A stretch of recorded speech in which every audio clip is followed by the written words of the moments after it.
শেষ না? তো ঠিক আছে, আর বেশি আবার এই সময় নিতে চাই না। আমি একটা হাদিস বলে আমার আলোচনা শেষ করছি।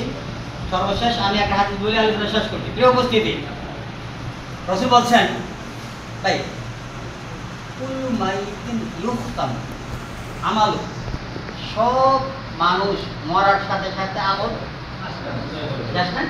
মরার পরে নামাজ, রোজা, হজ, জাকাত এগুলো আছে না? সব বন্ধ।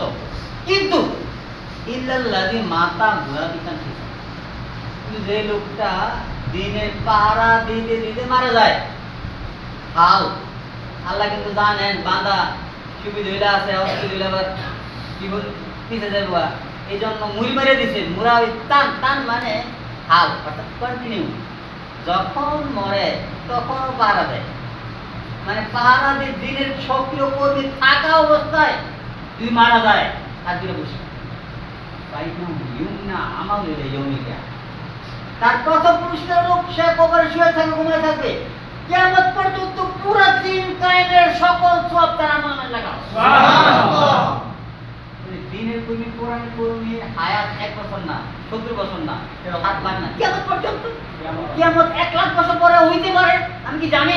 না। তাহলে কিয়ামত পর্যন্ত আমার আপনার হায়াত আমলি হায়াত, আমলি হায়াত। সুবহানাল্লাহ। এর চেয়ে বড় পুরস্কার হতে পারে? না। দ্বিতীয় পুরস্কার হায়াত মানুষের সাথে করে আগে কবরে পয়সা থেকে না। আসুন মোলাকাত করার সাথে করাই লাগবে নাকি? না থাকা জায়গাটা না, কি জায়গা সারা লাগবে, কোন জায়গায় যাওয়া, ওই জায়গায় সুখে বিশাল জান্নাতে থাকার জন্য যে পাথর, এই পাথরগুলো সংগ্রহ করা একটা রাজপথ হলো জিহাদ ফিসাবিল। এই কথা আপনাদেরকে আহ্বান করছি। আসুন আপনার স্বার্থে, আমার স্বার্থে না, আপনার স্বার্থে, আখেরাতে নাজাতের স্বার্থে আমরা এই পথে আগায় যাই এবং সকলের চেষ্টার বিনিময়ে বাংলাদেশটাকে ইসলামের জন্য আল্লাহ কবুল করুক, কোরআনের জন্য আল্লাহ কবুল করুক। যাদের ত্যাগের বিনিময়ে পরিবেশ হয়েছে সকলের ত্যাগকে আল্লাহ কবুল করুক। আমরা যারা জীবিত আছি তারাও যেন এই সুন্দর পরিবেশটাকে কাজে লাগিয়ে আল্লাহর প্রিয় পাত্র হইয়া জান্নাতে যাব, উপযুক্ত পাত্র হয়ে এই দুনিয়া ছাড়ার তৌফিক আল্লাহ আমাদের সকলকে। আমিন।